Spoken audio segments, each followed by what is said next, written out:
Friends, welcome to our YouTube channel. Shyam రోజు ఉదయం 6 గంటలకు రైల్వే స్టేషన్‌కి వస్తాడు.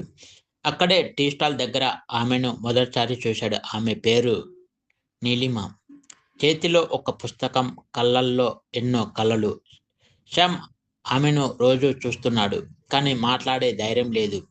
ఇంకా నీలిమ కూడా అతన్ని గమనిస్తుంది. కానీ మాట మొదలుపెట్టే కారణం లేదు. ఒకరోజు శ్యామ్ రాలేదు. ఆ రోజు నీలిమకు ఏదో కోల్పోయిన ఫీలింగ్. టీ చల్లగా అనిపించింది. స్టేషన్ ఖాళీగా అనిపించింది. మొదటి రోజు శ్యామ్ వచ్చాడు. నీలిమ మొదటిసారి అడిగింది, నిన్న ఎందుకు రాలేదు? శ్యామ్ నవ్వుతూ చెప్పాడు, మీరు కనిపించలేదు కాబట్టి. ఆ ఒక్క వాక్యం 2 హృదయాల మధ్య దూరాన్ని తగ్గించింది.